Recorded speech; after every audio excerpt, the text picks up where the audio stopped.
नमस्कार। Study IQ IAS Hindi में आप सभी लोगों का बहुत बहुत स्वागत है। मैं हूं वीरेंद्र दुबे और स्वागत के साथ साथ आप सभी विद्यार्थियों का स्वागत है नए साल पर।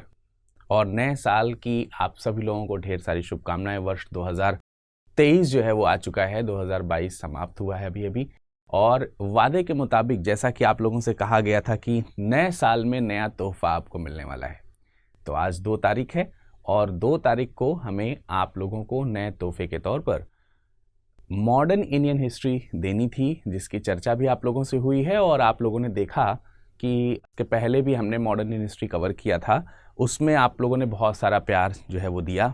ठीक है, तो अभी शुभकामनाओं के साथ फिर मैं आपके लिए आगे की क्लास स्टार्ट करता हूं। और जैसा कि आप देख पा रहे हैं, ये है आधुनिक भारत का इतिहास। ठीक है, और इसमें हम लोग जिस बुक की रेफरेंस ले रहे हैं, जिस बुक का रेफरेंस ले रहे हैं, वो बुक है हमारी स्पेक्ट्रम। आप में से बहुत सारे लोगों ने स्पेक्ट्रम को पढ़ा होगा, जाना होगा, समझा होगा और इसके माध्यम से हम आगे की चीज़ें कवर कर रहे होंगे। ठीक है, तो चलिए शुरुआत करते हैं लेक्चर की। शुभकामनाएं भी आपको एक बार फिर से, जितने लोग विद्यार्थी लोग जुड़े हैं। देखिए, ये जो इतिहास है, इसको बहुत धैर्य से पढ़ने की आवश्यकता है। वस्तुतः तो इसके 3 भाग हैं। आप देखते हैं, आधुनिक भारत सबसे अंत में आता है। इसके पहले अगर आप देखोगे तो मध्यकालीन भारत है, उसके पहले अगर आप देखोगे तो आपको प्राचीन भारत देखने को मिलेगा। तो आधुनिक भारत, प्राचीन भारत से शुरू होते हुए आधुनिक भारत तक हम आते हैं। लेकिन हम यहाँ पर आधुनिक भारत का इतिहास आपके समक्ष लेके आए, यानी कि इतिहास के एक कालखंड को हम अलग लेकर के पढ़ रहे हैं। ऐसा हम किसी डेट के अकॉर्डिंग नहीं कह सकते हैं कि ये आज एक डेट है, यहाँ से जो आगे का इतिहास होगा उसको हम लोग आधुनिक भारत के इतिहास में पढ़ेंगे। क्योंकि जब आप आधुनिक भारत के इतिहास को देखते हो तो आपको पता चलता है कि एक ऐसा समय है जिसमें आधुनिक भारत और मध्यकालीन भारत जो है वो मिक्स हो रहा है। जैसे जब हम बोलते हैं कि पुर्तगाली भारत में आते हैं, पुर्तगाली जब भारत में ठोस तरीके से व्यापार करने के लिए जब अपने कदम यहाँ रखते हैं, वहाँ से हम मानते हैं कि आधुनिक भारत के इतिहास की शुरुआत होती है। लेकिन वो समय वो भी है जिस समय भारत में मुगल सल्तनत चल रही है। तो मुगलों के समय से ही अगर आप देखेंगे तो उसी समय से ही हमको यहाँ पर देखने को मिल जाता है कि आधुनिक भारत का इतिहास शुरू है। और मुगलों में भी जब मुगल वास्तविक रूप में स्टैब्लिश हो रहे हैं, जैसे जब हम अकबर की बात करते हैं तो अकबर के समय तक पुर्तगाली वगैरह जो थे वो आ चुके थे, है ना। तो और दूसरी तरफ हम देखते हैं कि अकबर को कहीं ना कहीं हम लोग एक मजबूत शासक के तौर पर देखते हैं मुगल काल के, या यूं भी कई बार कहा जाता है कि मुगल काल में जो वास्तविक संस्थापक है मुगलों का, वो अकबर ही है। उसके पहले के जो शासक थे वो आयाराम और गयाराम होते रहे। बहरहाल, हम मध्यकालीन इतिहास की बात नहीं करेंगे, हम सीधा शुरुआत करेंगे आधुनिक भारत की। लेकिन समस्या ये है कि ये जो आधुनिक भारत है, इस आधुनिक भारत को हम कैसे पढ़ेंगे, कैसे जानेंगे, कैसे समझेंगे। ठीक है, तो आप सब लोगों से मैं ये रिक्वेस्ट करना चाहूँगा, अभी रेफरेंस मैंने आपको दे ही दिया है कि स्पेक्ट्रम के माध्यम से हम किताब को पढ़ने जा रहे हैं और किताब जो है वो आधुनिक भारत का इतिहास है। ठीक है, तो इसमें आप लोगों को क्या करना है, आपको ये बुक अपने पास रखनी होगी पढ़ते समय। जो रेफरेंस मैं देता जाऊंगा, आप उस रेफरेंस के माध्यम से अंडरलाइन करते जाइएगा, नोट्स बनाते जाइएगा। इसके PDFs वगैरह सब आपको मिलेंगे, कहाँ मिलेंगे वो भी मैं आपको सेशन के अंत में बताऊंगा। ठीक है, लेकिन आपको लगातार इसके साथ बने रहना पड़ेगा। और जहाँ ज़रूरत पड़ेगी वहाँ हम कहानियों के माध्यम से इतिहास को समझ रहे होंगे, जहाँ ज़रूरत पड़ेगी वहाँ स्टैटिक पॉइंट्स आपको मिलेंगे, जहाँ फिलोसफिकल थॉट्स की ज़रूरत पड़ेगी, दार्शनिक विचार चिंतनों की ज़रूरत पड़ेगी, उनके माध्यम से हम चीज़ों को समझा रहे होंगे। यानी जिस चैप्टर को जिस माध्यम से बेहतर आपको समझाया जा सकता है, उस तरह से हम आपको इसको समझाने का पूरा प्रयास कर रहे होंगे। ठीक है, तो आपको बने रहना है हमारे साथ। सभी जो लेक्चर्स हैं उनमें सभी जो टॉपिक्स हैं 1 बाय 1 हम कवर कर रहे होंगे आपके समक्ष, तो आप बने रहिएगा। ठीक, चलिए शुरुआत करने से पहले आधुनिक भारत का इतिहास स्पेक्ट्रम के माध्यम से हम शुरू कर रहे हैं। और इस इतिहास को शुरू करने से पहले मैं आपको बता दूं कि इस किताब में कौन कौन सी यूनिट्स हैं। हालांकि उसमें नंबर ऑफ चैप्टर्स तो बहुत सारे हैं, मतलब मोर देन 30 चैप्टर्स हैं, 33 चैप्टर्स से भी अधिक हैं, 30 या 33 से अधिक चैप्टर्स हैं। लेकिन उन सब को हम लोगों ने या स्पेक्ट्रम ने 10 यूनिट में डिवाइड किया हुआ है। तो सबसे पहली जो यूनिट है, इकाई जो है, फर्स्ट यूनिट जो है आप देख रहे हैं, वो इकाई है स्रोत एवं उपागम। और जब हम आधुनिक भारत पढ़ रहे हैं तो आधुनिक भारत के इस अध्याय में हम ये जानेंगे कि आखिर जो हिस्ट्री है, इतिहास जो है, उसके जो आधुनिक भारत जो हम पढ़ने जा रहे हैं उसके इंपॉर्टेंट सोर्सेज क्या हैं। और सबसे बड़ी बात यह है कि जब हम इतिहास को पढ़ते हैं, अगर हम प्राचीन इतिहास पढ़ रहे होते हैं तो प्राचीन इतिहास में भी इतिहास जानने के कुछ स्रोत हैं। भाई इतिहास का मतलब क्या, जो बीत गया वो इतिहास है। कुछ भी चीज जो बीत गई वो क्या है, इतिहास है। वर्ष 2022 बीत गया, ये हमारे लिए इतिहास हो गया। अब उसके बारे में दो तरीके से आपको जानकारी मिल सकती है, या तो उस वर्ष में जो रहा हो, उसमें जिया हो, उसकी ठीक ठीक जानकारी आपको दे रहा हो, तो लिविंग सोर्स हो गया, बिल्कुल डायरेक्ट सोर्स हो गया। लेकिन मान लेते हैं कि कोई ऐसा प्राचीन समय है, अब 100 साल पहले की बात हो रही हो, 200, 300, 400 साल पहले की बात हो रही हो, तो उस समय का मानव तो अभी जीवित नहीं होगा। और जब अभी जीवित नहीं है तो वहां उसके द्वारा किए गए, लिखे गए, सजो के रखे गए भविष्य के लोगों के लिए जो चीजें हैं उसको हम लोग स्रोत के रूप में मानते हैं। तो क्योंकि ये इतिहास भी कोई नया नहीं है, आधुनिक जरूर लिखा है इसमें, लेकिन फिर भी इसका इतिहास काफी पुराना है। तो उस समय स्रोत की जब हम बात करते हैं, जैसे प्राचीन इतिहास के स्रोत की बात करें तो ये आधुनिक से बहुत ही पुराना है, तो इसके सोर्सेज हमें थोड़े कम मिलते हैं और इसलिए इनके ऊपर डाउट्स जो है वो ज्यादा होता है, क्योंकि कुछ मिले हैं, कुछ अधूरे हैं, कुछ टूट गए हैं, कुछ अस्पष्ट हैं, कुछ की भाषा समझ में नहीं आती। जैसे इंडस वैली सिविलाइजेशन में सोर्सेज हैं, लिखित हैं, लेकिन अभी तक हम उसकी भाषा ही डिकोड नहीं कर पाए। आधुनिक के साथ में ऐसी चीज नहीं है। आधुनिक के साथ में एक अच्छी चीज क्या है, आधुनिक भारत की जब हम बात करते हैं तो आधुनिक भारत के साथ में अच्छाई ये है स्रोत के माध्यम से कि जितने भी स्रोत हैं वो स्पष्ट हैं, स्पष्ट स्रोत हैं। हाँ, लेकिन फिर भी कुछ पे हमें विश्वास होता है, कुछ पे नहीं होता है। जैसे अगर कहीं पर कोई आर्काइवियल सोर्सेज हैं, मटेरियल्स हैं, यानी कि पुरालेखीय सामग्री वगैरह हैं, तो उन पुरालेखीय सामग्री पर हमें थोड़ा ज्यादा विश्वास रहता है। लिखित हैं, प्रमाणित हैं, मोहर के साथ लिखी हुई हैं, तो माना जाता है कि हाँ ठीक है, प्रमाणित रही होंगी। कुछ मौखिक हैं, कुछ कहानियों के रूप में हैं, तो हैं आधुनिक, लेकिन उनको थोड़ा कम जो है उसके ऊपर हमारा ध्यान जाता है। तो इस तरीके से हम ये कह सकते हैं कि हमारे पास में सोर्सेज बहुत अवेलेबल हैं। तो इस चैप्टर में हम सोर्सेज के बारे में ही समझ रहे होंगे, ठीक है। सबसे पहला चैप्टर ये। हाँ, इस चैप्टर में थोड़ी सी एक दिक्कत आपको हो सकती है। पहला चैप्टर है, आप उम्मीद करेंगे कि भाई बहुत अच्छी सी कुछ कहानी है, कुछ ऐसी स्टोरीज के साथ आपको सिखाया समझाया जाए कि आपको बहुत अच्छे से समझ में आए। लेकिन क्योंकि हमें यहाँ पे सोर्सेज के बारे में बताना है, सोर्सेज के यूजेस के बारे में बताना है, कौन कौन से इंपॉर्टेंट सोर्सेज हैं इनके बारे में बताना है, तो जाकर के आपको थोड़ा सा यहाँ पर स्टैटिक पॉइंट ज़्यादा मिलते हैं। इसलिए हो सकता है कि आपको किसी स्थिति में समस्या देखने को मिलती हो। इसके बाद दूसरा जो इकाई है हमारा वो आपका ये यूरोपियों के आगमन एवं ब्रिटिश शक्ति के सुदृढ़ीकरण से है। और यहीं से आप देखोगे एक वास्तविक रूप में अगर देखा जाए तो आधुनिक भारत की शुरुआत होती है, ठीक है। इसके पहले हम स्रोत और उपागम के बारे में समझ रहे होंगे, वो अभी हम चैप्टर की शुरुआत करेंगे तो वहीं से पता चल जाएगा। उसके बाद तीसरी इकाई है जिसमें कंपनी के शासन के विरुद्ध बढ़ते विद्वेष की बात करी गई है। चौथी इकाई है जिसमें कुछ सुधार आंदोलनों की बात करी जाएगी। पांचवी इकाई है जिसमें स्वतंत्रता संघर्ष का आरंभ जो है वो हुआ है, उसके बारे में बात की जा रही है। इसके बाद अगर हम छठवीं इकाई में जाएंगे तो राष्ट्रीय आंदोलन है जो कि 1905 से लेकर के 1918 के बीच में चले हैं। आपको मालूम है कि 1918 के बाद में राष्ट्रीय आंदोलनों में चेंजेस आए थे और फिर कुछ ही समय बाद क्रांतिकारी आंदोलन शुरू हो चुके थे। उसके बाद जन राष्ट्रवाद, ठीक है, जन राष्ट्रवाद के युग का शुभारंभ हुआ है 1919 से 1939 के बीच में, इकाई 7 में दिया है। उसके बाद इकाई 8 में हम स्वतंत्रता एवं विभाजन की ओर बढ़ रहे होंगे 39 से लेकर के 47 तक, और हमें आज़ादी यहाँ मिल जाएगी। उसके अलावा इकाई 9 में जब जाएंगे तो ब्रिटिश शासन के अधीन जो भारत था उसके शासन और दूसरे जो पहलू हैं उनके बारे में हम समझ रहे होंगे। और जो 10वीं और अंतिम इकाई है उसमें स्वतंत्रता एवं स्वतंत्रोत्तर विकास, यानी जिस समय में स्वतंत्रता मिल रही है और जिस समय स्वतंत्रता मिल चुकी है उस समय के जो डेवलपमेंट्स हैं उनके बारे में हमें पढ़ना होगा। तो ये है हमारा आधुनिक भारत के इतिहास का ये 10 यूनिट है। इन्हीं 10 यूनिट्स में हम लोग जोरदार तरीके से काम कर रहे होंगे। तो चलिए सबसे पहले हम शुरुआत करते हैं इकाई 1 स्रोत एवं उपागम की, ठीक है। इकाई 1 जो है वो स्रोत एवं उपागम है और इसमें हम सोर्सेस के बारे में सबसे पहले पढ़ रहे होंगे, ठीक है। तो सोर्सेस के बारे में जब हम सबसे पहले जान रहे होंगे तो सोर्सेज में सबसे पहले हम आधुनिक भारतीय इतिहास के स्रोतों को जानेंगे। अब देखिए, आधुनिक भारत के इतिहास के स्रोत की अगर हम बात करें तो आधुनिक भारत के इतिहास को हम मोस्टली या ज्यादातर जो है वो हम यूरोपियों का जो भारत में आगमन है,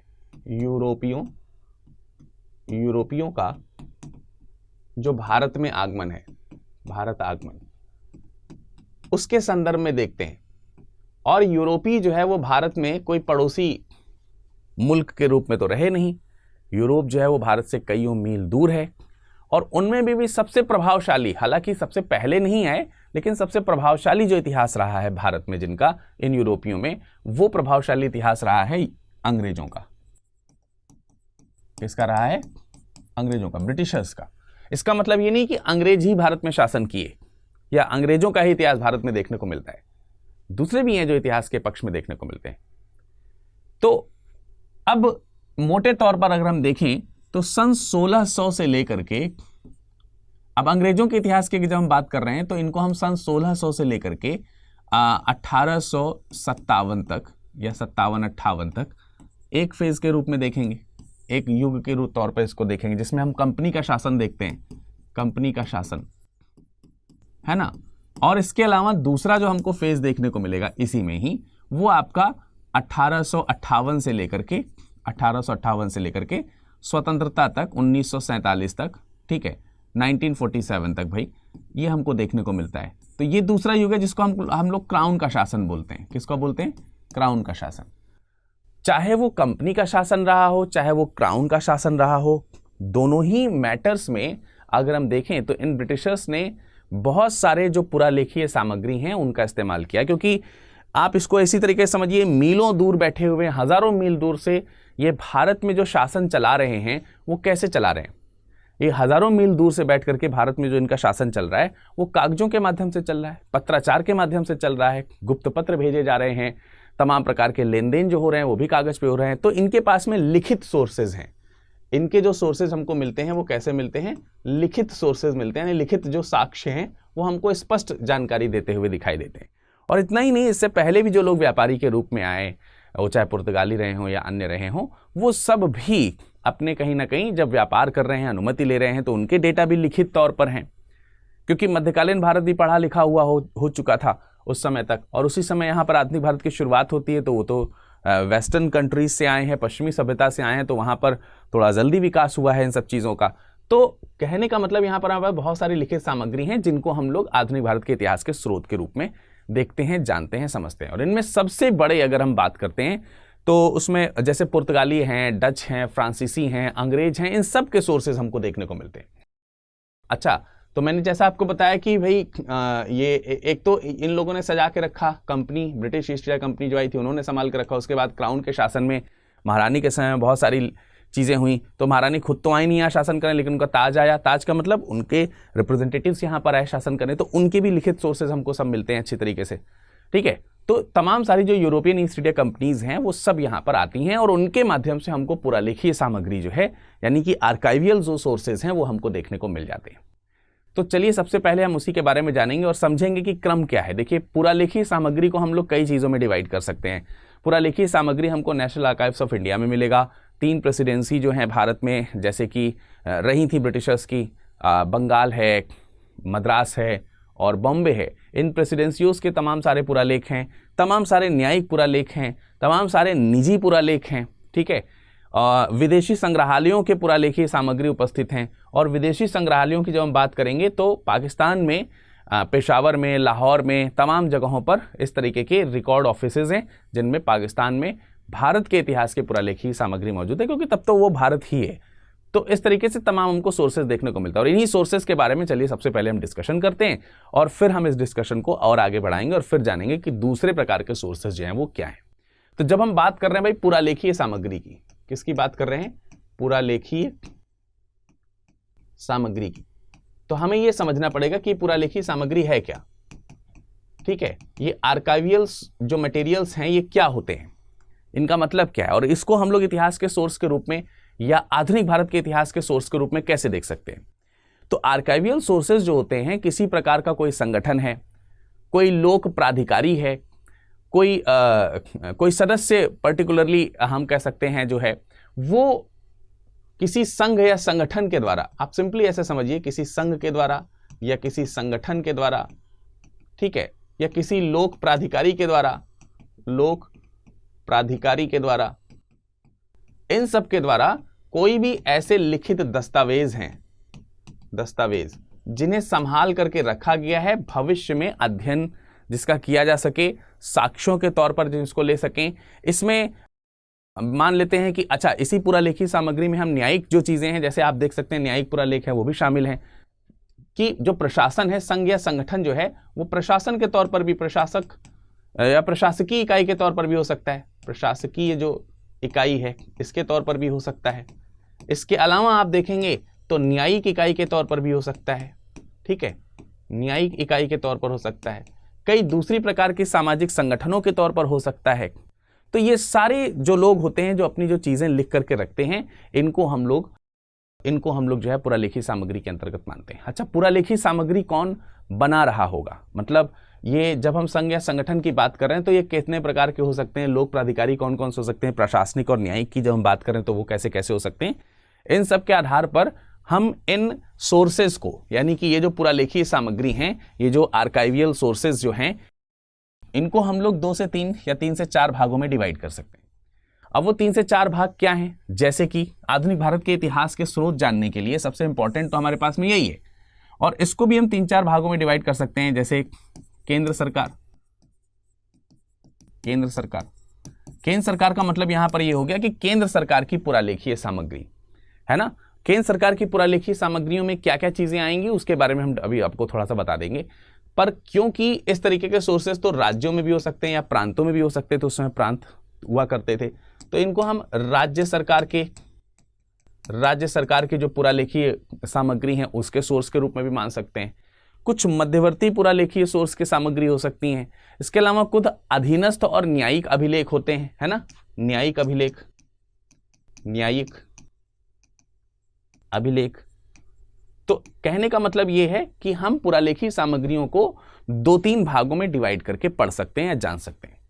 तो इनमें अगर हम केंद्र सरकार के न्यायिक पुरालेख की बात करें, केंद्र सरकार का जो न्यायिक पुरालेख है, इनके कुछ उदाहरण अगर हम आपको देना चाहें या उदाहरण देकर के आपको अगर समझाने का प्रयास करें, तो इसमें आप नई दिल्ली का जो राष्ट्रीय अभिलेखागार है उसकी बात जरूर करेंगे।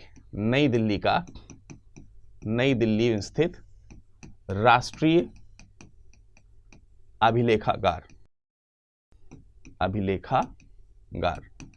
अगर हम इसकी बात करते हैं, नई दिल्ली में स्थित राष्ट्रीय अभिलेखागार की, तो इसमें 18वीं शताब्दी का जो इतिहास है और 18वीं शताब्दी के इतिहास से लेकर के आज तक के जो इतिहास के सोर्सेज हैं उनको रखा जाता है बाकायदे। इसलिए रखा जाता है कि हम बाद में उसको पढ़ सकें। आज भी जैसे प्रेजेंट टाइम में जो गवर्नमेंट चल रही है, ये कल को इतिहास होगी, तो इसके बारे में भी अगर आपको जानकारी मिलनी होगी तो ये इसमें आपको देखने को मिल जाएगी, यहां पर आपको देखने को मिल जाएगी। तो ये कलेक्ट करके रखते हैं, इकट्ठा करके रखते हैं, इस तरीके की सोर्सेज को बना करके रखते हैं, ठीक है। इसके अलावा लोक विभाग के जो अभिलेख हैं, लोक विभाग, पब्लिक डिपार्टमेंट्स जो होते हैं, लोक विभाग के अभिलेख, लोक विभाग के जो अभिलेख हैं, ये भी हमारे जो है केंद्र सरकार, ये केंद्र सरकार के भी हो सकते हैं, ये राज्य सरकार के भी हो सकते हैं। तो दोनों प्रकार के अभिलेख जो है हमको यहाँ पर देखने को मिलते हैं। इसकी अगर हम बात करेंगे तो 1773, आपको मालूम है ब्रिटिश ईस्ट इंडिया कंपनी की जब हम बात करते हैं तो ऐसा नहीं है, एक तो उनके व्यापारिक सोर्सेज हैं ही, व्यापारिक जो उन्होंने गतिविधियां रखी हैं उनके सोर्सेज हमारे पास में, लेकिन प्रशासनिक तौर पे अगर हम देखें तो वास्तविक रूप में वो 1773 से जो है वो भारत के ऊपर सही तरीके से, ठीक तरीके से व्यापार सहित शासन करना जो है वो शुरू कर देते हैं। तो 1773 से लेकर के 1857 तक का जो एक इतिहास है वो पूरा क्रम हमको यहाँ पर लोक विभाग के अभिलेखों में देखने को मिल जाएगा।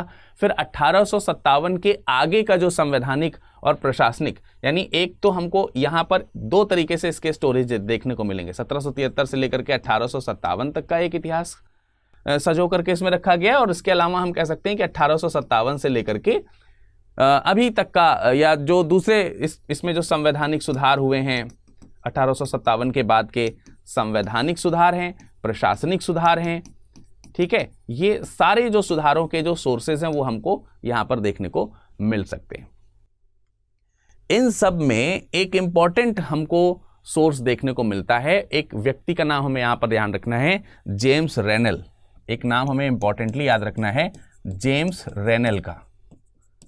जेम्स रेनल जो है, ये नाम इसलिए इंपॉर्टेंट हो जाता है क्योंकि जब 1767 में 1767 में ये पहला कह सकते हैं कि सर्वेयर जनरल ऑफ बंगाल के रूप में है, ये नियुक्त है, प्रथम सर्वेयर जनरल ऑफ बंगाल के रूप में जब ये नियुक्त हो रहा है तो इसने तमाम ऐसी जगहों का, तमाम ऐसे स्थानों का जहां पर जो नक्शे पर अवेलेबल नहीं थे या फिर केवल बातों में ही लोग जानते थे, ठीक है, अनजान जो क्षेत्र हुआ करते थे, उन अनजान क्षेत्रों की मैपिंग वगैरह करके उनके इतिहास को गढ़ने या बनाने का जो काम है वो जेम्स रेनल के द्वारा यहां पर आपको होते हुए दिखाई देता है जब वो 1767 में भारत आता है, बंगाल का सर्वेयर जनरल के रूप में जब वो सामने आता है।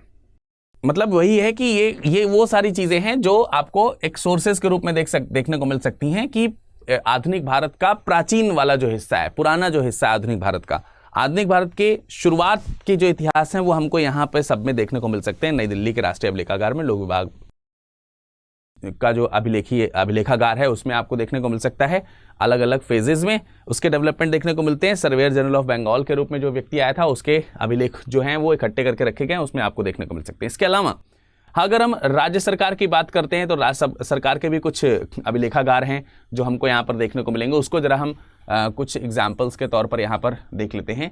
जैसे राज्य सरकारों के पुरालेख, राज्य सरकारों के पुरालेख। जब मैंने पुरालेखी सामग्री के बारे में आपको बताया तो बताया कि पुरालेखी सामग्री जो है वो केंद्र सरकार के अभिलेखागार में देखने को मिल सकती है। इसके अलावा राज्य सरकारों के द्वारा या प्रांतीय सरकार जो उस समय हुआ करती थी उनके द्वारा भी देखने को मिल सकती है। तो इसमें अगर आप देखोगे तो तमाम सारे जो, अगर हम राज्य सरकारों की बात करें तो उसको कैसे देख सकते हैं, जो भूतपूर्व जो ब्रिटिश प्रांत हुआ करते थे, है ना, ब्रिटिश प्रांत, ये जो भूतपूर्व ब्रिटिश प्रांत हैं, इन ब्रिटिश प्रांतों के द्वारा संयोग करके या इकट्ठा करके रखे गए अभिलेख होंगे। इसके अलावा एक तो पॉइंट ये है, इसके अलावा दूसरा आप देख सकते हो इन्हीं में राज्य सरकारों के भूतपूर्व ब्रिटिश प्रांत का मतलब क्या है, ऐसे प्रांत जिन पर ब्रिटिश सरकार का सीधे जो है नियंत्रण हुआ करता था, है ना। आपने देखा कि भारत में दो तरीके के प्रांत आपको देखने को मिलते हैं, एक जिसपे राजाओं का, जिसको प्रिंसली स्टेट्स बोलते हैं, जिस पर राजाओं का अधिकार हुआ करता था लेकिन वो ब्रिटिश कानून के अकॉर्डिंग चलते थे, और एक वो जिसमें भारत में ब्रिटिश सरकार जो थी उस ब्रिटिश सरकार के गवर्नर्स हुआ करते थे राज्यों में, तो उनको हम लोग बोलते हैं ब्रिटिश प्रांत। ऐसे प्रोविंसेस जिसमें जो केंद्रीय सत्ता है राज्य की वो ब्रिटिश गवर्नर के द्वारा चलाई जा रही है, उसको हम लोग ब्रिटिश प्रांत के रूप में देखते हैं। लेकिन ऐसे प्रांत जिसमें जो केंद्रीय सत्ता है वो स्थानीय राजाओं द्वारा चलाई जा रही है, स्थानीय राजाओं द्वारा या प्रशासकों द्वारा, तो इनको हम लोग प्रिंसली स्टेट्स बोलते हैं, ठीक है। इनको हम लोग राजसी जो राज्य हैं, ऐसे राज्य जिन पर राजाओं का शासन हुआ करता था। 1947 के बाद जिनको भारत के संघ में मर्ज किया गया, है ना, ये वही राज्य हैं जो भारत में 1947 के बाद जिनको मर्ज किया गया, जो जिनको ये कहा गया था कि भाई स्वेच्छा से आप स्वतंत्र रह सकते हैं या फिर पाकिस्तान में जा सकते हैं या फिर भारत में मर्ज हो सकते हैं, तो वे जो भारत में मर्ज हुए इनके आर्काइवियल सोर्सेज जो हैं वो हमको देखने को मिलते हैं। इनसे हमें पता चलता है कि उनके स्थानीय शासक जो है वो किस प्रकार से थे। इसके अलावा अगर हम देखें तो ब्रिटिश शासकों के अतिरिक्त भी, इसके अलावा भी तमाम सारे देशी और विदेशी जो प्रशासन हैं वो हमको राज्य सरकारों के पुरालेख के रूप में देखने को मिलते हैं ना। इसके अलावा तीसरा पॉइंट मैंने आपको बताया था न्यायिक अभिलेख के बारे में। न्यायिक अभिलेख, अगर हम न्यायिक अभिलेखों की बात करें, ठीक है, न्यायिक अभिलेख या न्यायिक पुरालेखों की बात करें तो न्यायिक पुरालेखों में भी वही फिर 1757 से लेकर के या फिर 1757 के बाद जो 1773 के रेगुलेटिंग एक्ट्स वगैरह आने शुरू हुए, वहाँ से जो कॉन्स्टिट्यूशनल डेवलपमेंट चलता है उसी में न्यायिक डेवलपमेंट भी हमको देखने को मिलते हैं। तो वहाँ से लेकर के आधुनिक भारत के, या हम कह सकते हैं कि भारत के स्वतंत्र होने तक के तमाम सारे इतिहास हमको यहाँ पर देखने को मिलते हैं। तो न्यायिक प्रशासन का जो विकास है, यानी न्यायिक जुडिशरी जो सिस्टम है उसका जो डेवलपमेंट है उसके बारे में हमको इसकी जानकारी मिलती है। यानी भारत में न्यायिक विकास कैसा रहा, न्यायिक जो प्रशासन है या न्यायिक विकास जो है उसके बारे में अगर हमें जानना हो तो भारत में जो भी या भारत के लिए जो भी न्यायिक अभिलेख मौजूद हैं उनसे उनके न्यायिक विभाग की जानकारी मिलती है। उनके द्वारा उस समय के तत्कालीन भारत के जो सामाजिक और आर्थिक जो स्थिति है, सामाजिक आर्थिक जो स्थिति है, उसका हमें ज्ञान यहां पर होते हुए देखने को मिलता है। तो इसमें जो इंपॉर्टेंट रोल निभाते हैं वो न्यायिक अभिलेख ही निभाते हैं, ठीक है, क्योंकि लोगों की सामाजिक स्थिति किस तरीके से है, ब्रिटिशर्स उनके ऊपर किस तरीके से राज कर रहे हैं, कौन कौन से कानून लागू हैं, ये सब वगैरह चीजें। अब इसके लिए कुछ कोर्ट्स हैं जिनके नाम हमको यहाँ पर देखने को मिलेंगे, जहाँ पर उन कोर्ट्स के जहाँ पर आर्काइवियल्स जो हैं वो इकट्ठे हैं। जैसे कि आपको यहाँ पर फोर्ट सेंट जॉर्ज का नाम लेना पड़ेगा। तो फोर्ट सेंट जॉर्ज में मेयर के कोर्ट का पूरा लेख है ना। फोर्ट सेंट जॉर्ज में मेयर के कोर्ट का, मेयर के कोर्ट का अभिलेख, ठीक। तो सेंट जॉर्ज फोर्ट जो है, जो कि आपको मालूम है चेन्नई में है ना, इसमें जो है अगर आप देखोगे तो इसमें मेयर के कोर्ट का अभिलेख है। और इसमें अगर हम बात करें तो 1689 या उसके आरंभ के समय के जो पहले न्यायिक दस्तावेज हैं भारत में, पहले न्यायिक दस्तावेजेस जो हैं वो हमको यहाँ पर या इसके आर्काइव्स में हमको देखने को मिलते हैं, इसके अभिलेखागार में देखने को मिलते हैं। तो जो जुडिशरी का डेवलपमेंट है वो हमको यहाँ से देखने को बहुत अच्छे तरीके से मिलता है चेन्नई में। अब ये जो है ये मद्रास का जो अभिलेखागार है, मद्रास अभिलेखागार, मद्रास अभिलेखागार जो है उसके कार्यालय में ये जो मटेरियल्स हैं, ये जो स्रोत हैं या जो ये साधन हैं, ये उसमें अब रखे गए। तो एक तो हमने फोर्ट जॉर्ज के बारे में बताया। इसके अलावा फोर्ट विलियम का जो मेयर कोर्ट का जो दस्तावेज है, फोर्ट विलियम का मेयर कोर्ट का अभिलेख, ठीक। तो ये वाला जो सोर्स है, फोर्ट विलियम का जो मेयर कोर्ट का अभिलेख है, इसमें भी तमाम तरीके के इस तरीके की जानकारी, कंपनी के शासन की जानकारी हमको देखने को मिलती है। और ये इसमें एक प्रॉब्लम ये है कि इसमें अभिलेखों की जानकारी मिलती जरूर है, फोर्ट विलियम के मेयर कोर्ट के अभिलेखों में कंपनी शासन की हमको जानकारी मिलती है, कंपनी शासन के समय में चलने वाले जो न्यायिक जो चीजें थी उनकी जानकारी मिलती है। लेकिन इसके साथ समस्या ये है कि इसके अधिकतर जो स्रोत हैं वो नष्ट हो गए हैं, मतलब ये डैमेज हो गए हैं, ये खराब हो गए हैं। और इनमें मतलब ये तो ज़रूर पता चलता है कि हाँ ऐसी चीज़ें थी, लेकिन वो कंटिन्यू नहीं हो पाते हैं, डिस्कनेक्टेड हैं, टूटे फूटे हैं, या यूँ कह सकते हैं कि नष्ट हो गए, काफ़ी हद तक ख़राब वगैरह हो गए। 1753 से अगर हम बात करते हैं, 1753 से 1773 और 1774 से लेकर के 1861 तक के जो वर्ष हैं, इसके अलग अलग अभिलेख भी हमको बंगाल के सर्वोच्च न्यायालय में देखने को मिलते हैं, जो कलकत्ता में हाई कोर्ट है, ठीक है। तो कलकत्ता हाई कोर्ट को भी हम यहां पर रेफरेंस के तौर पर देख सकते हैं, कलकत्ता हाई कोर्ट, ठीक है। एचसी का मतलब हो गया हाई कोर्ट। तो कलकत्ता हाई कोर्ट के जो अभिलेख हैं, कलकत्ता हाई कोर्ट के जो अभिलेख हैं, इनकी अगर हम बात करें तो इसमें भी एक लंबे समय का इतिहास हमको देखने को मिल जाता है, न्यायिक इतिहास देखने को मिल जाता है।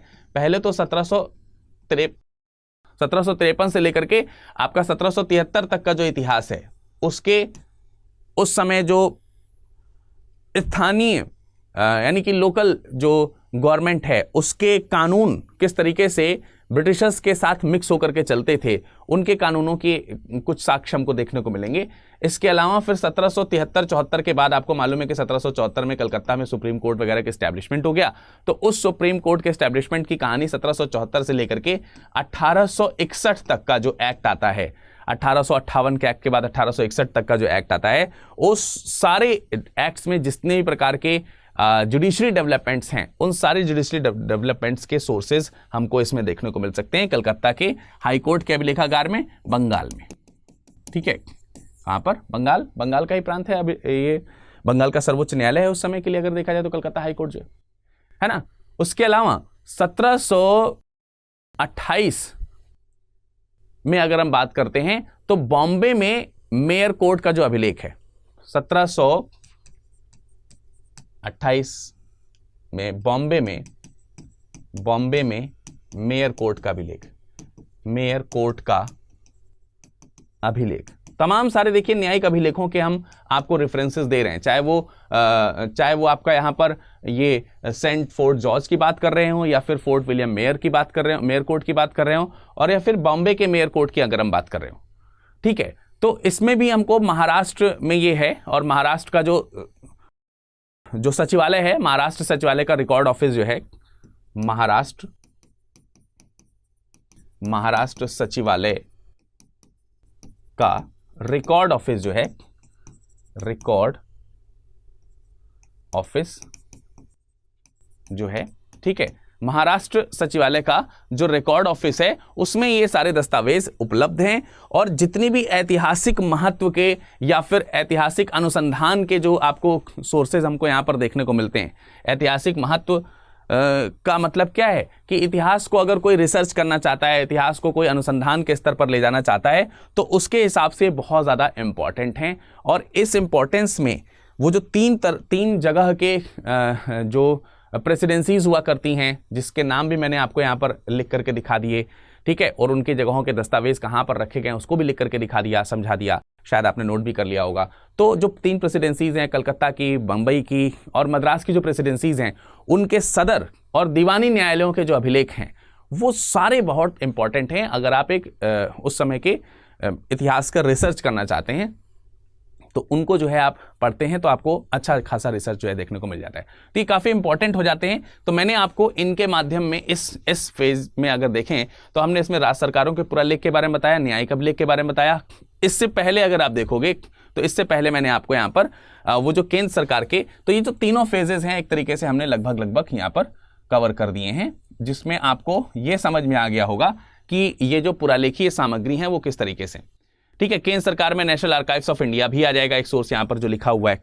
तीनों प्रेसिडेंसियों के पुरालेखों के बारे में मैंने आपको डिटेल में भी बता ही दिया, न्यायिक पुरालेख के बारे में मैंने अभी आपको बता दिया। अब हम आपको यहाँ पर थोड़ा सा निजी पुरालेखों के बारे में बताएंगे। अब देखिए, निजी पुरालेखों की बात करें तो इसमें नाम से ही पता चल रहा है, निजी का मतलब ही हो गया कि ये किसी व्यक्ति के द्वारा खुद जो इतिहास को सीखा समझा गया है उससे संबंधित, मतलब अब आप सोचेंगे सर यहाँ पर भी उसी तरीके की चीजें। देखिए, ये संगठन के द्वारा, मैंने आपको बताया ना, संघ या संगठन या लोक प्रशासनिक अधिकारी या प्राधिकरण जो हैं, प्रशासनिक इकाई हैं, न्यायिक इकाई हैं, तो उनके द्वारा रखा गया है, यानी उनके द्वारा सर्टिफाइड है ये, ठीक है, संस्था के द्वारा सर्टिफाइड है, तमाम सारे लोगों के द्वारा सर्टिफाइड है। लेकिन अगर कोई चीज खुद निजी तौर पर लिखी गई है, बताई गई है, समझाई गई है, तो उसे हम लोग निजी पुरालेख के रूप में जानते हैं या समझते हैं। तो इनमें से कुछ पॉइंट्स हैं जो मैं आपको यहां पर बता देता हूं, जैसे कि इंपॉर्टेंस के तौर पर अगर हम बताएं तो जो राष्ट्रवादी आंदोलन हुए, एग्जाम्पल लीजिए आप, राष्ट्रवादी जो आंदोलन भारत में हो रहे हैं, क्रांतिकारी आंदोलन जो भारत में हो रहे हैं, तमाम सारे प्रसिद्ध नेता वगैरह हैं उसमें शामिल हैं, तो उनके अगर हम निजी दस्तावेजों की बात करेंगे, भाई निजी अभिलेखों का मतलब क्या हो गया, निजी अभिलेख जो है इनका मतलब क्या हो गया, जो निजी दस्तावेज हैं, निजी दस्तावेज। और इन निजी दस्तावेजों का एग्जाम्पल मैं आपको दे ही रहा हूं, जैसे कि मैंने आपको बताया कि तमाम सारे आंदोलन करता हैं, और मुख्य तौर पर अगर हम बात करते हैं आधुनिक भारत में जो राष्ट्रवादी आंदोलन हुए हैं, ठीक है, आप उन्हें उदारवादी के तौर पर देखें या फिर उग्र राष्ट्रवादी आंदोलनकर्ताओं के तौर पर देखें या फिर क्रांतिकारियों के तौर पर देखें, ठीक है, ठीक, क्रांतिकारी हैं, तो इन लोगों ने जो भी अपने काम किए, अच्छा, इनके संगठनों ने अगर कुछ काम किया तो वो भी, उसको भी संगठनवादी ये जो आर्काइव्स हैं उसके अंतर्गत रख सकते हैं। जैसे HRA HSRA हैं, वो एक संगठन या संघ के रूप में था, कांग्रेस है तो संगठन या संघ के रूप में है। लेकिन इनके व्यक्ति जो हैं, अगर उन्होंने निजी तौर पर कोई पत्राचार किया है, ठीक है, इनकी आपस में कोई चर्चा हुई है, ठीक है, जो लिखित रूप में हुई हो, या फिर कोई गुप्त पत्राचार वगैरह हुआ हो, ठीक है, क्या हुआ हो, गुप्त पत्राचार वगैरह हुआ हो, या फिर गुप्त ना भी हो, ओपनली अगर कोई पत्राचार किया गया हो। इंडियन नेशनल कांग्रेस के तमाम सारे नेता एक दूसरे को पत्र के माध्यम से चीजें सिखाते समझाते थे, ठीक है। आज़ादी के पूर्व और आज़ादी के बाद भी ऐसी चीजें चलती रहीं। जैसे एक एग्जाम्पल आपको बहुत फेमस तौर पर सुनने को मिला होगा या देखने को मिला होगा, जम्मू कश्मीर के मैटर में, जब जम्मू कश्मीर के राजा जो हरि सिंह थे, उनके संदर्भ में जवाहरलाल नेहरू की तरफ से जो उस समय सरदार पटेल थे, उनको पत्राचार किया गया, उनको पत्र लिखा गया। तो इस तरीके की जो निजी जो चीज़ें हैं उनको भी इकट्ठा करके इतिहास के जो महत्वपूर्ण जैसे भगत सिंह के पत्र हैं, नेहरू जी के तमाम सारे पत्र हैं, गांधी जी के तमाम सारे पत्र हैं, ये सारी जो चीज़ें हैं इनको भी सजो करके रखा गया है। तो दिल्ली में ही आपको मालूम है, दिल्ली में अगर हम इसके स्थान की बात करें तो नेहरू मेमोरियल लाइब्रेरी है, ठीक है, जिसको आप बोलते हैं Nehru memorial museum, Nehru memorial museum library, NMML, Nehru लिख देता हूं यहां पर, Nehru memorial museum and library. तो इसमें जो है ये सारे दस्तावेज काफी अच्छी तरीके से सजो करके रखे गए। तो इसमें स्वतंत्रता के संघर्ष की कहानी है, स्वतंत्रता के समय की कहानी है, उसका इतिहास है, स्वतंत्रता के बाद जो डेवलपमेंट्स हुए हैं उनसे संबंधित जो चीजें हैं वो भी यहां पर सजा करके संजो करके रखी गई। ठीक है, तो ये हो गई हमारी निजी पुरालेखों की बात। इसके बाद मैंने आपको बताया था कि कुछ विदेशी जो संगठन हैं उनके पुरालेख भी मौजूद हैं। तो विदेशी संगठनों के पुरालेख भी हमको यहाँ पर ध्यान रखने हैं। जैसे एक बार हम यहाँ पर आकर के वापस देख लेते हैं विदेशी संगठनों की, जब हम बात कर रहे हैं तो विदेशी संगठनों के पुरालेख क्यों इतिहास में हमारे लिए इंपॉर्टेंट है, जरा देखिए। यहाँ पर मैंने आपको बताया हुआ है न्यायिक पुरालेख है, निजी पुरालेख है, और निजी पुरालेख के बाद आपको यहाँ पर विदेशी संग्रहालयों के पुरालेखीय सामग्री देखने को मिलती है। और विदेशी संग्रहालयों में ही एक इंपॉर्टेंट हमको देखने को, अब तो हमारे लिए पाकिस्तान भी विदेश है क्योंकि पहले तो है नहीं, लेकिन तब उस समय भारत के तौर पर उसके पास में रिकॉर्ड्स थे जो कि अब विदेशी संग्रहालयों के तौर पर जाने जाएंगे। लाहौर के रिकॉर्ड्स ऑफिस हैं, तो इनके बारे में भी जरा कुछ एक दो बात कर लेते हैं। जैसे कि अगर हम यहां पर विदेशी संग्रहालयों के पुरालेखों की बात करें तो विदेशी संग्रहालयों के